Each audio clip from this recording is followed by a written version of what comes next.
नमस्कार। मैं doctor Anupama Saxena LBS college Kotputli से प्रथम वर्ष राजनीति विज्ञान की इस कक्षा में आप सभी का स्वागत है। हमारा आज का विषय भी वही है जो पिछले व्याख्यान में था, डॉक्टर BR अम्बेडकर। ये टॉपिक आपके पाठ्यक्रम के द्वितीय प्रश्न पत्र में शामिल है। पिछले व्याख्यान में मैंने आपको डॉक्टर अम्बेडकर के सामाजिक विचारों से अवगत कराया था। आज के इस व्याख्यान में मैं आपको डॉक्टर अम्बेडकर के राजनीतिक विचारों से अवगत कराऊंगी। अम्बेडकर उदारवादी राजनीतिक दर्शन से प्रेरित थे। स्वतंत्रता, समानता और भ्रातृत्व के सिद्धांतों को वे अति महत्वपूर्ण मानते थे। उन्होंने इन सिद्धांतों को अपने लेखों और पुस्तकों में महत्वपूर्ण स्थान दिया है। उन्होंने कहा था कि सकारात्मक दृष्टि से मेरा सामाजिक दर्शन 3 तत्वों में अंतर्निहित कहा जा सकता है: स्वतंत्रता, समानता और भ्रातृत्व। लेकिन किसी को यह नहीं सोचना चाहिए कि मैं अपने दर्शन में फ्रांस की राज्य क्रांति से प्रेरित हूँ। मेरे दर्शन की जड़ें धर्म में हैं, राजनीति में नहीं। मैंने इस दर्शन को शिक्षक बुद्ध की शिक्षाओं से ग्रहण किया है। अम्बेडकर क्योंकि प्रजातंत्र के कट्टर समर्थक थे, इसलिए उनके सामाजिक दर्शन के भी ये आधारभूत सिद्धांत हैं। अम्बेडकर के राजनीतिक बिंदुओं को हम कुछ बिंदुओं के अंतर्गत देख सकते हैं। इसमें सबसे पहला और महत्वपूर्ण बिंदु है अम्बेडकर का स्वतंत्रता का पक्षधर होना। डॉक्टर अम्बेडकर की प्रजातांत्रिक व्यवस्था में दृढ़ आस्था थी। प्रजातंत्र को बनाए रखने के लिए वे स्वतंत्रता का होना अनिवार्य मानते थे। स्वतंत्रता की दृष्टि से उन्होंने व्यक्ति के कुछ अधिकार प्रदान करने का समर्थन किया है ताकि समाज में स्वतंत्रता का विचार वास्तविक रूप ले सके। इस संदर्भ में उन्होंने जीवन के अधिकार, संपत्ति के अधिकार, स्वतंत्र भ्रमण के अधिकार, जीविका चुनने के अधिकार, विचार और अभिव्यक्ति के अधिकार को महत्वपूर्ण माना है। राजनीतिक दृष्टिकोण से वे विचार और अभिव्यक्ति की स्वतंत्रता को महत्वपूर्ण मानते थे। यही कारण था कि उन्होंने संसदात्मक व्यवस्था, स्वतंत्र चुनाव तथा राजनीतिक दलों का समर्थन किया। इस दृष्टि से उन्होंने प्रतिनिधि सरकार का भी समर्थन किया, क्योंकि इस सरकार के अंतर्गत सब व्यक्तियों को विचार एवं अभिव्यक्ति, भ्रमण तथा संगठन का अवसर मिलता है। राजनीतिक तथा सामाजिक स्वतंत्रताओं के अतिरिक्त अम्बेडकर धार्मिक स्वतंत्रता के भी पक्षधर थे। उनके मत में व्यक्ति को अपनी बुद्धि तथा पसंद के अनुसार किसी भी धर्म को ग्रहण करने और उसका प्रचार प्रसार करने की स्वतंत्रता होनी चाहिए। अम्बेडकर के अनुसार अधिकारों की रक्षा के लिए नैतिक तथा सामाजिक चेतना भी अनिवार्य है। यदि कोई समुदाय मौलिक अधिकारों की अवहेलना करता है तो कोई कानून, संसद या न्यायपालिका उसकी रक्षा नहीं कर सकती।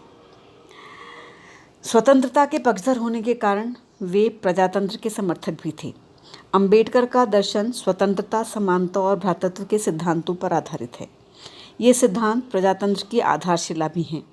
इनके अभाव में प्रजातंत्र वास्तविकता में परिणत नहीं हो सकता। इन सिद्धांतों के पक्षधर होने के कारण अम्बेडकर की प्रजातंत्र में पूर्ण आस्था थी। अम्बेडकर तानाशाही की तुलना में प्रजातंत्र को इस कारण महत्व देते थे कि प्रजातंत्र स्वतंत्रता को बढ़ावा देता है और इस व्यवस्था में जनता का शासकों पर नियंत्रण रहता है। अम्बेडकर ने प्रजातंत्र के विभिन्न रूपों में प्रजातंत्र की संसदीय व्यवस्था को पसंद किया। उन्होंने प्रजातंत्र को शांतिपूर्ण परिवर्तन का एक माध्यम माना। वे प्रजातंत्र को शासन का एक प्रकार ही नहीं मानते थे, बल्कि वे उसे समाज और अर्थव्यवस्था के व्यापक परिप्रेक्ष्य में भी देखते थे। उनका विचार था कि प्रजातांत्रिक सरकार शून्य में कार्य नहीं करती, वह समाज में कार्यरत होती है। चुनाव, दल और संसद प्रजातंत्र की औपचारिक संस्थाएं हैं। ये संस्थाएं अप्रजातांत्रिक वातावरण में प्रभावी नहीं हो सकती। राजनीतिक प्रजातंत्र एक व्यक्ति एक मत के सिद्धांत पर आधारित है। यह सिद्धांत राजनीतिक स्वतंत्रता का द्योतक है। यदि समाज में अन्याय और दमन व्याप्त है तो राजनीतिक प्रजातंत्र की भावना का विकास संभव नहीं हो सकता। अतः अम्बेडकर की यह मान्यता थी कि प्रजातांत्रिक शासन प्रजातांत्रिक समाज का व्यापक रूप होना चाहिए। प्रजातंत्र के सामाजिक आधार के साथ अम्बेडकर ने प्रजातंत्र के आर्थिक आयाम का भी विश्लेषण किया है। अंबेडकर यद्यपि उदारवादी विचारधारा से अत्यधिक प्रभावित थे, लेकिन वे उदारवाद की सीमाओं से भी परिचित थे। संसदीय प्रजातंत्र के प्रबल समर्थक होने के उपरांत भी उन्होंने उसका आलोचनात्मक विश्लेषण किया। उनका मत था कि संसदीय प्रजातंत्र उदारवाद पर आधारित है। वह आर्थिक असमानताओं और कमज़ोर तबकों की समस्याओं की उपेक्षा करता है।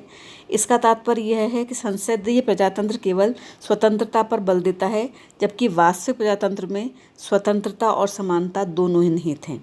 अंबेडकर ने प्रजातंत्र को वास्तविक रूप देने के लिए राजनीतिक स्वतंत्रता तथा आर्थिक सामाजिक समानता के वास्तविक सहसंबंध पर बल दिया।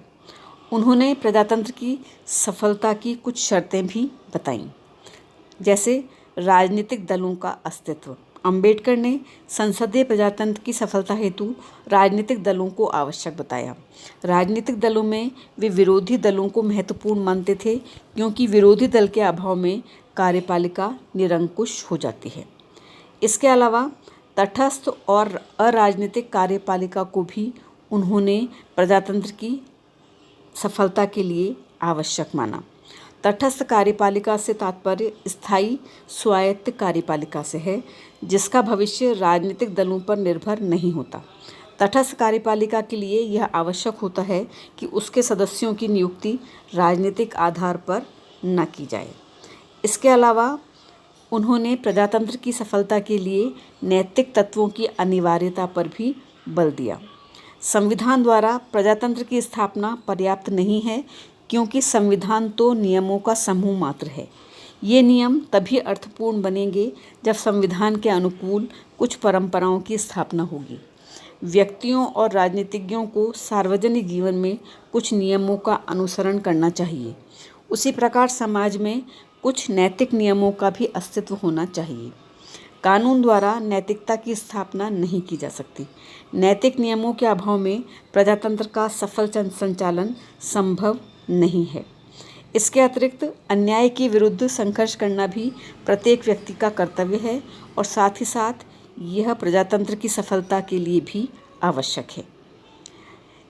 इसके अतिरिक्त अंबेडकर ने अपने सामाजिक राजनीतिक विचारों के अंतर्गत राज्य समाजवाद का समर्थन किया। अंबेडकर का विचार था कि प्रजातंत्र में जब तक स्वतंत्रता तक के साथ साथ समानता का अस्तित्व नहीं होगा, प्रजातंत्र पूर्णता प्राप्त नहीं कर सकता। स्वतंत्रता के साथ समानता के विचार का पक्ष लेने के कारण अंबेडकर का झुकाव समाजवाद की तरफ हुआ।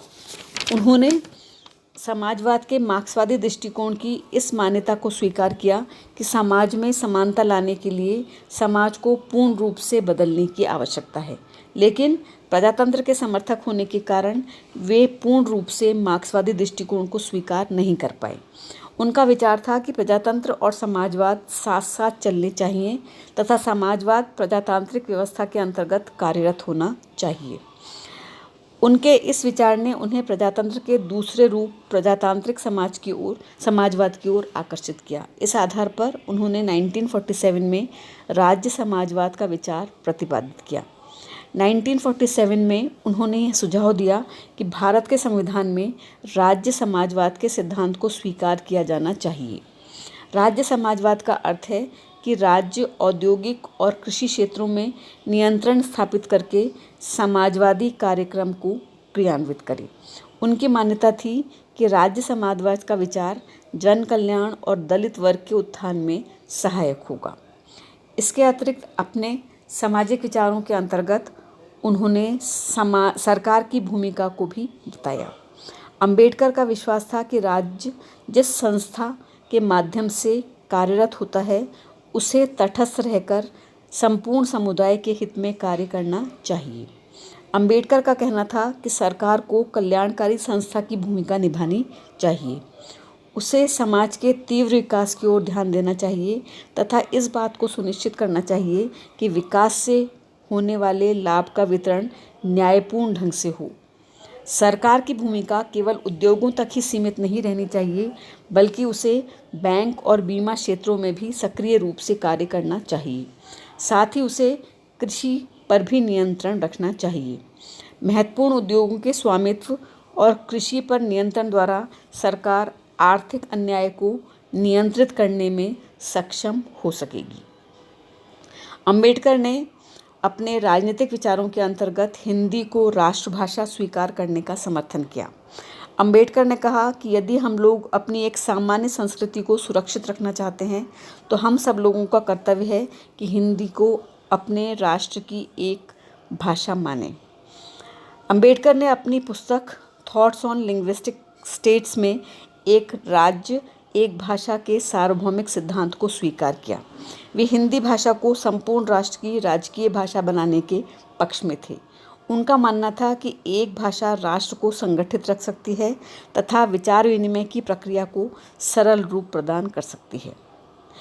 इसके अतिरिक्त राजनीतिक क्षेत्र में अंबेडकर ने संवैधानिक साधनों का पक्ष लिया।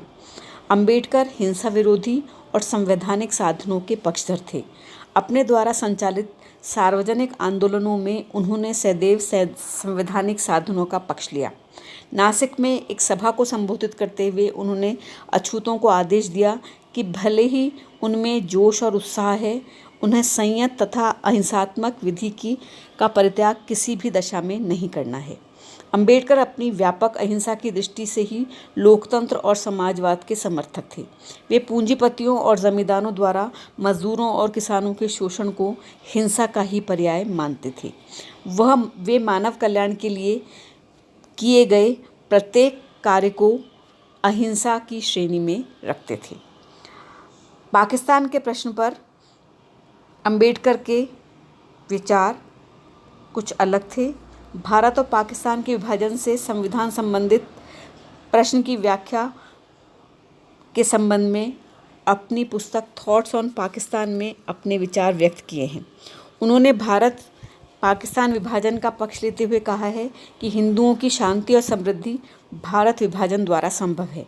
उनका मत था कि पाकिस्तान को एक राष्ट्र के रूप में स्वीकार किया जाना चाहिए क्योंकि उनका अपना अलग धर्म, भाषा और संस्कृति है। भारत के प्राकृतिक स्रोत क्योंकि पाकिस्तान की तुलना में अधिक होंगे, इसलिए पाकिस्तान का जन्म भारत को कमज़ोर नहीं करेगा। उनका सुझाव यह भी था कि पाकिस्तान से हिंदुओं को और हिंदुस्तान से मुसलमानों को पूर्णतः अलग कर दिया जाए ताकि सांप्रदायिक दंगों की संभावना भी समाप्त हो जाए।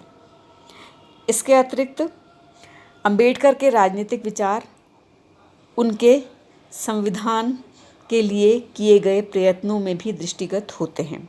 भारतीय संविधान के लिए अंबेडकर द्वारा प्रस्तावित धाराओं से उनके अनेक राजनीतिक विचारों को और अधिक स्पष्ट रूप से समझा जा सकता है। यह सभी जानते हैं कि अंबेडकर को 1947 में प्रारूप समिति का अध्यक्ष बनाया गया।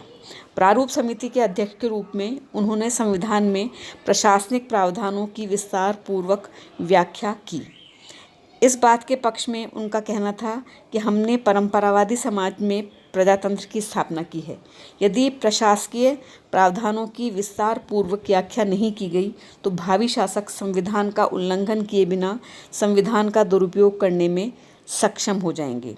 परिणाम स्वरूप संविधान का अस्तित्व तो रहेगा लेकिन उसका वास्तविक उद्देश्य समाप्त हो जाएगा। अंबेडकर के ये विचार उनके संविधानवाद में दृढ़ विश्वास को प्रकट करते हैं। भारत के संविधान में निहित मजबूत केंद्र भी अंबेडकर की विचारधारा का ही प्रतिफल है। अंबेडकर ने संविधान सभा के कुछ अन्य सदस्यों के साथ मजबूत केंद्र के पक्ष में अपने विचार प्रकट किए, लेकिन अन्य सदस्यों के इसके पक्ष में होने के कुछ अन्य कारण थे। वहीं अंबेडकर ने दलित वर्ग की सुरक्षा की दृष्टि से मजबूत केंद्र के विचार का पक्ष लिया। उनका कहना था कि केंद्रीय सरकार के निर्बल होने से कमज़ोर वर्गों पर होने वाला अत्याचार और अधिक बढ़ जाएगा। इसके अलावा अंबेडकर ने विधि के संबंध में भी अपने विचार प्रकट किए। कुशल विधिवक्ता और न्यायशास्त्री के रूप में अंबेडकर ने विधि की भूमिका पर विशेष बल दिया। उनके अनुसार विधि समानता और स्वतंत्रता की सजग प्रहरी है। विधि शांति स्थापित करने तथा समाज में सामाजिक वर्गों के मध्य सौहार्दपूर्ण वातावरण स्थापित करने में भी महत्वपूर्ण भूमिका अदा कर सकती है। विधि प्रत्येक वर्ग को उसकी सीमाओं में रखने का संदेश देती है।